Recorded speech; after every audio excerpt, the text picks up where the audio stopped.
Good morning. It is 8:14 a.m. on Monday, January 4th, 2021. I'm Christiana Ellis, and I just got up for the second time. This is 5 more minutes. Yeah, sleep was weird last night. I had a really hard time getting to sleep. I don't know if it was tied to just knowing that I'm back to work this morning, but I'm also like moving a little slower this morning than I meant to be, but I mean, I guess that's whatever. I feel like I'm talking really fast. Part of that is maybe because I was inspired to look up the song I Feel Fantastic by Jonathan Colton. And there was a little bit of weirdness where I was certain that I had it in my iTunes library already, but apparently I didn't. Because I don't know if it's like on an album. So the point is, though, that I did find it, and it's a song about a guy who feels great because he's taking prescription medications. And it's pretty fun, but it's very sort of upbeat and manic, and so I don't know if that just inspired my brain switching into higher energy mode, or maybe it's actually just kind of like, oh, okay, yep, now back to work. I'm gonna do things. Um, Brief, note following up on. No, I don't know.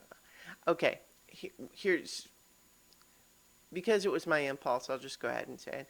Like so.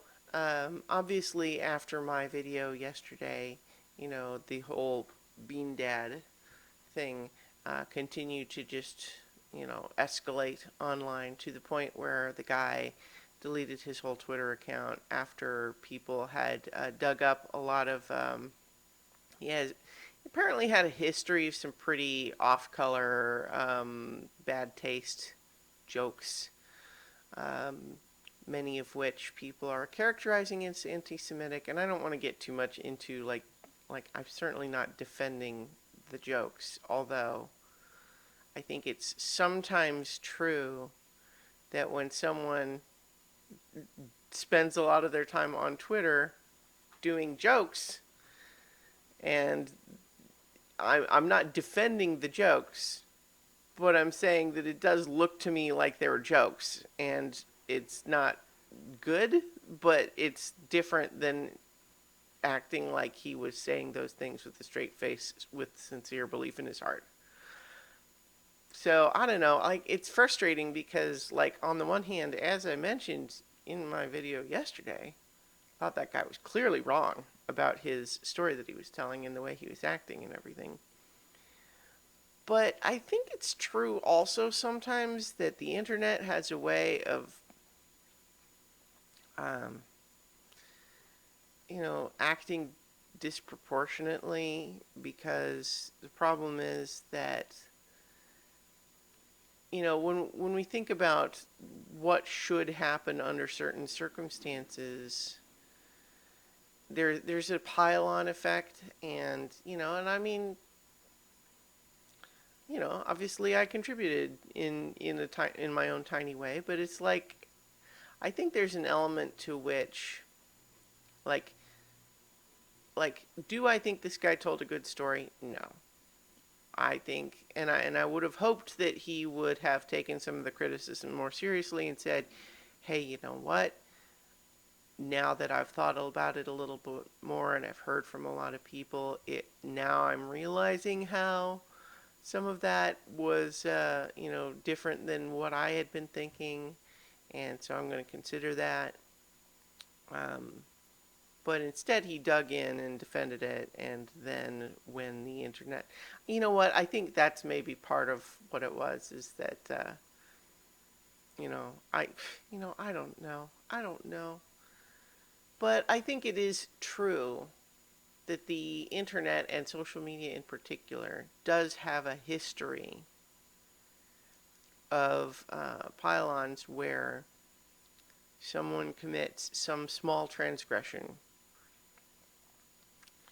in small in the grand scheme of things, and the internet as a collective,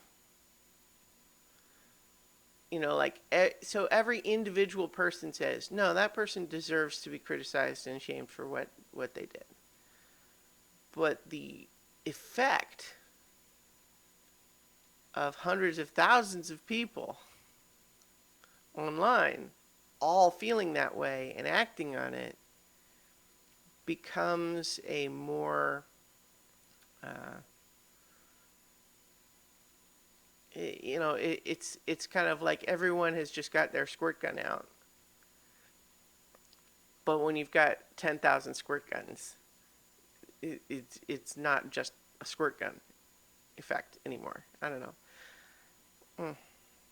Complicated feelings about that. Just because I guess what I wanted out of that whole situation was for that guy to reconsider and say, "Huh, I didn't think about it like that. Maybe I'll think more about that and have a talk with my daughter about whether she's only going along with some of these things to please me, or whether I was been pressuring her in ways that I didn't even realize." And that's what I would have liked.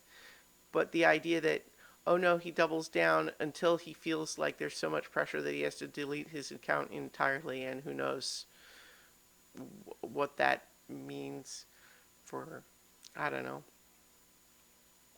The internet's an ugly place sometimes.